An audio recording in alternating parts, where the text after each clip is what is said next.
अस्सलामुअलैकुम दोस्तों। इस सीरीज के पार्ट 2 में आपका स्वागत है। आज की वीडियो में हम डिस्कस करने वाले हैं कि हम सी लैंग्वेज सीखते क्यों हैं। हमारे यहाँ पे बहुत ज़्यादा लोग ये बात सोचते हैं, जब वो यूनिवर्सिटी में उनको सी लैंग्वेज पढ़ाई जाती है प्रोग्रामिंग फंडामेंटल्स के लिए, तो वो सोचते हैं कि यार क्या ये पुरानी सी लैंग्वेज है, अब तो इस्तेमाल भी नहीं होती होगी, पता नहीं क्यों नहीं हमें सिखाते हैं। हमें कोई मॉडर्न लैंग्वेज सिखाओ, कोई जावा स्क्रिप्ट सिखाओ, कोई और दूसरी लैंग्वेज सिखाओ जो मतलब हमें एप्लीकेशंस बनाने में हमारी हेल्प करती है। सी असल में सिखाने की वजह ये होती है कि सी सीखने में मुश्किल लैंग्वेज है और इसमें एप्लीकेशंस बनाना भी बड़ा मुश्किल काम है। इसलिए सी से हमें सिखाई जाती है कि सी बहुत ना लो लेवल लैंग्वेजेस के करीब हो जाती है और इसको सीखना मुश्किल होता है, क्योंकि आपको इसमें हर चीज को ना मैनेज करना पड़ता है और ये आपको बहुत ज्यादा मतलब सपोर्ट प्रोवाइड नहीं करती चीजों के लिए। आपको सारी चीजें इसमें ना काफी चीजें खुद करनी पड़ती हैं और ये आपकी इतनी को मदद नहीं करती। बाकी लैंग्वेजेस जो होती है ना, तो वो आपकी बहुत ज़्यादा आपको हेल्प प्रोवाइड करते हैं और बहुत ज़्यादा हेल्पर फंक्शंस प्रोवाइड करते हैं, इसलिए उनको सीखना आसान होता है। लेकिन अगर आप एक दफ़ा थोड़े से बेसिक लेवल पे भी सी लैंग्वेज सीख लो ना, तो इसकी वजह से ना आपके लिए दूसरी लैंग्वेजेस सीखना बहुत आसान हो जाते हैं। और दूसरी लैंग्वेज मतलब आप कोई स्टार्ट करोगे ना, आपको फौरन फट से आपको मतलब समझ आ जाएगा कि यहाँ पे क्या चल रहा है। और आपको कोई मतलब इधर उधर जाके इंटरनेट पे अलग से सर्च करना नहीं पड़ेगा कि यार ये अगर मेथड है कि कोई चीज कर रही है, कोई काम कर रहा है ये फंक्शन, तो ये मतलब कैसे काम कर रहा है, ये क्या चल रहा है इसके पीछे। अगर आप मतलब सी लैंग्वेज आपने की भी होगी ना, तो आपको पता चलेगा कि ये लाइन बाय लाइन ये बैक एंड पे ये लैंग्वेज कर क्या रही है। और बहुत सारी लैंग्वेजेस ऐसी होती हैं जो कि बनी हुई भी सी पे होती हैं और उनके पीछे उनका कंपाइलर बना हुआ ही सी पे होता है। और सी दूसरे पॉइंट के मुताबिक यहाँ पे सी दुनिया की one of the fastest language है चलने में। और तीसरा पॉइंट इसमें यह है कि सी एक बहुत ज्यादा जनरल पर्पस लैंग्वेज है। इसको ना आप मतलब इस्तेमाल करके तकरीबन कोई भी मतलब एप्लीकेशन बना सकते हो। भले आप डेस्कटॉप की एप्लीकेशन बना रहे हो, भले आप वेब की बना रहे हो, भले कोई सर्वर बना रहे हो, भले कोई गेम बना रहे हो, इसमें बेतहाशा चीजें बन सकती हैं। अच्छा, और इसके बाद हम डिस्कस करते हैं कि सी और ये सी प्लस प्लस में फर्क क्या है। मतलब आपने अगर सी का भी चीजें इंस्टॉल कर रहे होगे तो आप देख रहे होगे कि साथ साथ ना सी प्लस प्लस भी आई जा रही है, कि हर जगह जहां पे सी का मेंशन होता है वहां पे सी प्लस प्लस भी मेंशन हुई हुई होती है। तो सी और सी प्लस प्लस में ना फर्क ये है कि सी एक लैंग्वेज जब बनाई ना जिस बंदे ने, तो उसके बाद इसमें एक बंदा आया, उसने सी प्लस प्लस इसलिए बनाई कि उसको लगा कि सी में कुछ चीजें होनी चाहिए थी लेकिन नहीं थी, तो उसने सी प्लस प्लस बनाई। और सी प्लस प्लस ना बेसिकली सी ही है, सी सी कहने का मेरे मुंह में सी सी हो रही है, तो सी ही है बेसिकली। लेकिन ना सी प्लस प्लस में एक्स्ट्रा फीचर्स बहुत ज्यादा ऐड हुई हुई हैं, तो इसलिए सी प्लस प्लस का थोड़ा सा सिंटेक्स भी थोड़ा सा कभी कभार चेंज हो जाता है। लेकिन सी वाला जो प्रोग्राम होता है ना, वो सी प्लस प्लस के कंपाइलर से भी रन हो जाता है। बेसिकली वो ना सी प्लस प्लस ना सी का ही सुपर सेट है। अच्छा, उसके बाद लास्ट चीज जो हम इस वीडियो में देखेंगे, उसके बाद हम फिर प्रॉपरली मतलब सी को सीखने पे की तरफ जाएंगे, वो हम सिंटैक्स ओवरव्यू है जो हम इस प्रोग्राम का देखेंगे, जो हमने लास्ट वीडियो के एंड पे हमने लिखा था। तो इसमें हम थोड़ा सा जूम करते हैं पहले और इसमें हम देखते हैं सबसे पहले हमारे पास एक लाइन है हैश इंक्लूड stdio.h। इस लाइन का मतलब ये है कि ये एक लाइब्रेरी इंक्लूड कर रही है। ये stdio.h ये आपके कंप्यूटर पे एक कंपाइलर के साथ एक मतलब फाइल आई थी और उसने ना ये फाइल इंपोर्ट करवाई है हमारे इस फाइल के अंदर।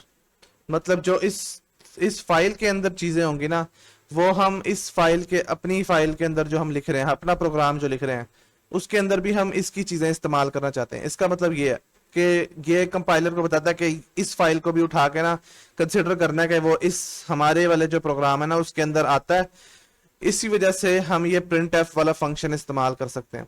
मतलब अगर मैं इस लाइन को हटा दूं यहां से और अब मैं अगर अपना प्रोग्राम रन करूं यहाँ पे, तो आप देखोगे कि मेरे पास यहाँ पे एरर आ जाएगा, क्योंकि उसको समझ नहीं आ रही कि ये प्रिंट एफ वाला फंक्शन है क्या। और वो यहाँ पे मुझे बता भी रहा है इंक्लूड stdio.h, इसलिए हम io.h इंक्लूड करते हैं। इसका stdio का मतलब होता है स्टैंडर्ड इनपुट आउटपुट। तो इस फाइल के अंदर हमारे पास फंक्शंस होते हैं कि जो हमारे पास यूजर से इनपुट लेने और यूजर को आउटपुट दिखाने के मतलब हेल्प करते हैं, वो वाले फंक्शंस इस फाइल के अंदर हमारे पास हैं। अच्छा, उसके बाद हम देखते हैं कि हमारे पास एक खाली लाइन है।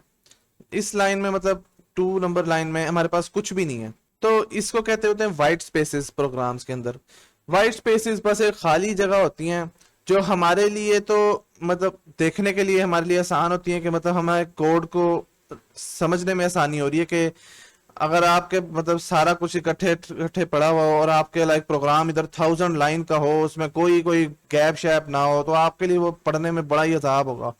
तो इसलिए हम ये ना फाइल्स के अंदर कभी कभार वाइट स्पेसेस डाल देते हैं। कंपाइलर इस चीज को मतलब इस चीज की परवाह नहीं करता सी का, तो वो इसको ना बस कहता है कि ये खाली जगह है, इसकी कोई परवाह नहीं करनी, तो वो इसके बाद तीसरी लाइन पे मूव कर जाता है। अच्छा, इसके बाद हमारे पास ये लाइन है इंट मेन पैरेंथेसिस स्टार्ट और क्लोज हो रही है यहाँ पे हमारे पास। इस लाइन का मतलब ये है कि ये ना हमारे पास एक फंक्शन है। फंक्शन ना आसान लफ्जों में हमारे पास एक मतलब काफी हमने पिछले लेक्चर में जैसे डिस्कस किया था कि हमारा एक प्रोग्राम एक मतलब हम कुछ इंस्ट्रक्शंस देते हैं कंप्यूटर को कि तरतीब के साथ ना ये चीजें कर लेना। इसको ना आप मतलब समझ लो कि एक फंक्शन ना ऐसे होता है कि जैसे आप एक लिस्ट बनाते हो ना अपने पास एक पेज पे कि आपने फॉर एग्जांपल सामान लेके आना है, कि आपने दही लेके आनी है, आपने सब्जी लेके आनी है, आपने कोई और चीज लेके आनी है, तो आप एक लिस्ट बनाते हो।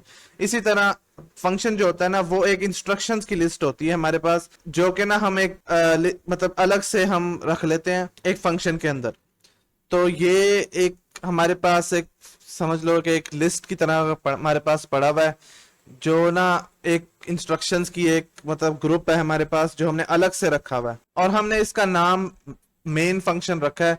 मेन का मतलब सी लैंग्वेज में ये होता है कि ये यहां से ना आपकी एप्लीकेशन शुरू होगी। तो ये मेन वाला जो फंक्शन होता है ना ये सी का स्पेशल फंक्शन होता है। जब भी आपका प्रोग्राम चलता है ना तो वो हमेशा मेन फंक्शन से चलता है सी का। और उस मेन फंक्शन से पहले हमारे पास ये लिखा हुआ है इंट। इंट का मतलब यहाँ पे एब्रीवेशन होगी इसकी इंटीजर। इंटीजर की ये शॉर्ट फॉर्म यहाँ पे लिखी हुई है इंटीजर। ये जो लिखा हुआ है ना इसका मतलब ये है कि इस फंक्शन से हमें ये चीज रिटर्न होगी। मतलब इस फंक्शन से हमें एक इंटीजर वैल्यू रिटर्न होगी। इंटीजर वैल्यू क्या होती हैं? इंटीजर वैल्यू होता है 0 1 2 3 इस तरह। अगर अगर ये वैल्यू में होल नंबर्स आ जाते हैं ना तो ये इंटीजर नहीं रहता, ये फिर फ्लोट वैल्यू फ्लोटिंग पॉइंट वाली वैल्यू बन जाती है। तो जिस वैल्यू में कोई मतलब डेसिमल पॉइंट डिजिट्स नहीं होते ना तो वो चीज होती है इंटीजर, होल नंबर्स होते हैं बेसिकली। अब इसके बाद हमने डिस्कस किया था कि एक फंक्शन जो होता है वो एक क्योंकि एक ग्रुप होता है इंस्ट्रक्शंस का, तो उस इंस्ट्रक्शंस को ग्रुप करने के लिए हम ये करली ब्रैकेट्स का इस्तेमाल करते हैं यहाँ पे। तो ये हमारे पास करली ब्रैकेट्स यहाँ पे स्टार्ट हो रही हैं और यहाँ पे एंड हो रही हैं, और इस करली ब्रैकेट्स के अंदर जो जो है ना वो हमारा इस मेन फंक्शन की बॉडी है। जब ये मेन फंक्शन चलेगा ना तो इस मेन फंक्शन की बॉडी के अंदर जितना कुछ भी है वो सारी इंस्ट्रक्शंस वो लाइन बाय लाइन ना एग्जीक्यूट करेगा कंपाइलर। अब इसके बाद हम देखते हैं कि ये जो हमारे पास पहली लाइन है प्रिंट एफ की, ये क्या चीज है। प्रिंट एफ भी एक तरह से एक फंक्शन ही है, जैसे हमारे पास एक मेन फंक्शन है। अब ये जो प्रिंट एफ वाला फंक्शन है ना इसके अंदर हम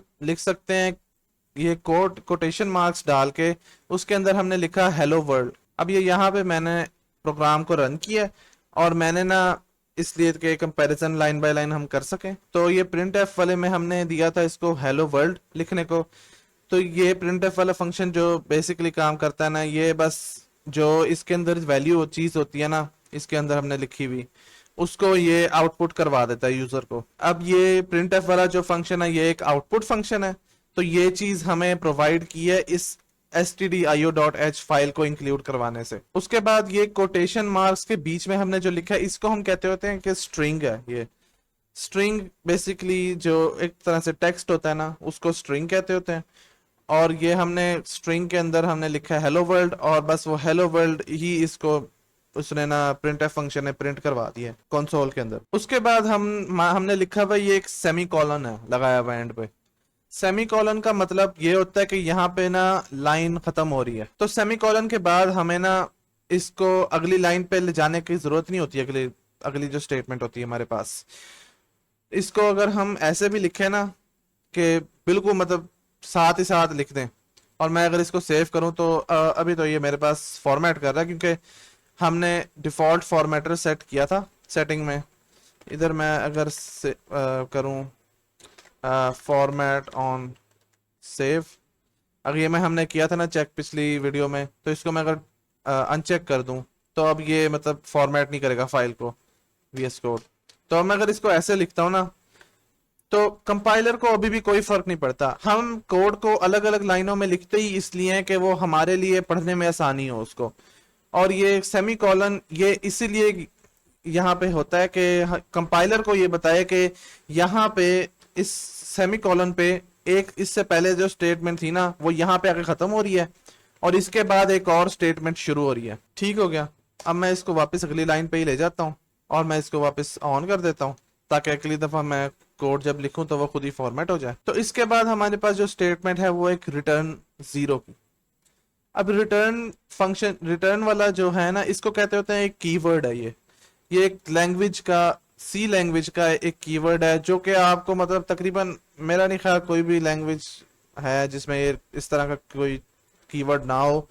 रिटर्न वाला तो आपको मतलब तकरीबन हर लैंग्वेज में देखने को मिलता है। और रिटर्न वाला जो फंक्शन है ना वो बेसिकली सी कंपाइलर को बताता है कि यहाँ पे ये फंक्शन की जो बॉडी है ना वो खत्म हो रही है और वो इस वैल्यू के साथ खत्म हो रही है। तो इसका मतलब ना बेसिकली ये है कि ये जो हमारे के जब सी कंपाइलर ये प्रोग्राम ये रन करता है, ये जब फंक्शन वो रन करता है तो वो कहता है कि ये पूरा हमने जो फंक्शन था ना ये चला दिया, हमने इसको रन कर लिया और इसका नतीजा ये निकला है 0। तो ये जो फंक्शन है ना फिर वो ये जो नतीजा निकलता है इसका 0 जो निकला इस चीज को ना रिटर्न करवा देता है फंक्शन से। और फिर एंड पे ये सेमीकोलन के यहाँ पे ये स्टेटमेंट खत्म हो गया। अब अच्छा, हमने यहाँ पे ये रिटर्न टाइप दी थी इंटीजर और हमने यहाँ पे साथ ही रिटर्न करवाया है 0, क्योंकि 0 भी एक होल नंबर है तो 0 भी एक इंटीजर ही समझा जाता है।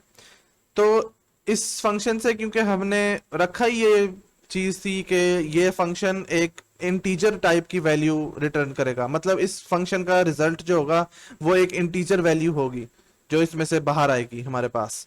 तो हमने इसीलिए हमें जरूरी था कि हम एक इंटीजर वैल्यू ही यहाँ पे रिटर्न करवाएं। फंक्शंस हम बाद में सीखेंगे क्योंकि अभी के लिए वो एक एडवांस टॉपिक है, तो हम बेसिक पहले प्रोग्रामिंग सीखेंगे और उसके बाद हम फंक्शंस पे मूव ऑन करेंगे। तो अभी के लिए हम बस देखते हैं कि क्या हमें जरूरी है कि हम जो मेन फंक्शन है इससे हमेशा ये रिटर्न 0 लिखें। तो इसका जवाब है कि ये लाजमी नहीं है, हमेशा हमारे लिए इंट लिखना और रिटर्न 0 करवाना लाजमी नहीं है। इसके बजाय हम एक और कीवर्ड है वो भी यूज कर सकते हैं, वॉइड में। वॉइड का मतलब होता है एम्प्टीनेस, मतलब ये खाली है, इसका कोई भी रिजल्ट नहीं निकलेगा इस फंक्शन का। तो फिर हम अगर ये वैल्यू हटा दें रिटर्न 0 की और अब अगर हम दोबारा फंक्शन को रन करें तो आप देखोगे कि फिर भी हेलो वर्ल्ड हमारे पास प्रिंट होता है और कोई मतलब एरर नहीं आता, कोई कुछ नहीं आता। प्रोग्राम सिंपली बस रन होता है और उसको पता है कंपाइलर को कि इसका कोई नतीजा नहीं निकलना, तो हमें इसकी कोई परवाह करने की जरूरत नहीं है। इसके अंदर जो होना था वो हो गया, अब हमें बाकी चीजों की परवाह करने की जरूरत नहीं है कि इसमें से कुछ रिटर्न हो रहा है कि नहीं है। अब इसके बाद हम तीसरी चीज देखते हैं कि अगर हम यहाँ पे हम एक्सपेक्ट ही नहीं कर रहे कोई रिजल्ट इस फंक्शन से और फिर भी हम अगर एक रिटर्न 0 कर दें, कोई भी वैल्यू हम यहाँ पे रिटर्न कर दें, तो क्या होता है। तो हम इसे रन करते हैं तो हमारे पास यहाँ पे एरर आता है कि रिटर्न विद अ वैल्यू, के ये जो मेन फंक्शन है ये एक वैल्यू रिटर्न कर दी इसने, लेकिन हम तो एक्सपेक्ट कर रहे थे कि यहाँ पे कोई रिजल्ट ही नहीं होगा, तो और यहाँ इस फंक्शन से हमें एक वैल्यू रिटर्न होगी। तो कंपाइलर इस चीज का हमें एक एरर थ्रो कर रहा है कि भाई मुझे तो पता ही नहीं था कि यहाँ पे कोई चीज आनी है, तुमने यहाँ पे खुद लिखा हुआ है कि यहाँ पे कोई चीज रिटर्न होनी ही नहीं है और फिर तुम अगर रिटर्न भी करवा रहे हो, तो ये इस चीज का हमें ये एरर दे रहा है। और फिर हम देखते हैं कि अगर हम ये यहाँ पे इंट लिखा हुआ हो और हम यहाँ पे फिर कुछ भी रिटर्न ना करवाएं, तो मैं इधर कुछ भी रिटर्न नहीं करवाता, तो फिर अगर हम रन करते हैं फिर हमें ये एरर दे रहा है कि रिटर्न विथ नो वैल्यू, कि यहाँ पे कोई वैल्यू ही नहीं दी हुई आपने, और यहाँ पे आपने लिखा हुआ है कि यहाँ पे एक वैल्यू आएगी इंटीजर टाइप की, लेकिन यहाँ पे कोई वैल्यू ही नहीं आपने रिटर्न करवाई हुई, तो वो इस चीज का हमें एरर दे रहा है। और बाय द वे ये भी आपको ना एक तरह से मतलब वॉइड ही रिटर्न कर रहा है, क्योंकि आप यहाँ पे कुछ भी रिटर्न किया गया, आपने कुछ भी नहीं लिखा हुआ, तो आप यहाँ पे कुछ भी रिटर्न नहीं करे। तो अगर आप यहाँ पे वॉइड लिखा हो ना, तो आप अगर ये ना भी लिखो तो फिर भी मतलब ये रन होगा, और इसको मतलब पता होगा कि यहाँ पे कुछ भी रिटर्न नहीं हुआ, कुछ रिजल्ट नहीं निकला इस फंक्शन का। ओके, तो आज की वीडियो के लिए बस इतना ही हम डिस्कस करेंगे। उम्मीद है आपको ये चीज़ें समझ आई होंगी। अगर आपको नहीं आई और आपका कोई सवाल है तो कमेंट सेक्शन में उसको छोड़ दें, मैं पूरी कोशिश करूंगा कि उसको जितना जल्दी से जल्दी हो सके मैं उसको पढूं और उसका जवाब दूं उस सवाल का। और अगली वीडियो से हम प्रॉपर मतलब प्रोग्राम्स वगैरह लिखने पे शुरू करेंगे। हम देखेंगे कि वेरिएबल्स क्या होते हैं, और हम मुख्तलिफ किस्म की डाटा टाइप्स को देखेंगे कि किस किस तरह का हम डाटा रख सकते हैं वेरिएबल्स के अंदर। अगर आपको वो चीज़ के लिए मतलब कीप अप रखना है तो आप चैनल को सब्सक्राइब कर लें और नोटिफिकेशन बेल को भी रिंग कर लें। और मैं आपको मिलता हूँ अगली वीडियो में। अल्लाह हाफिज़।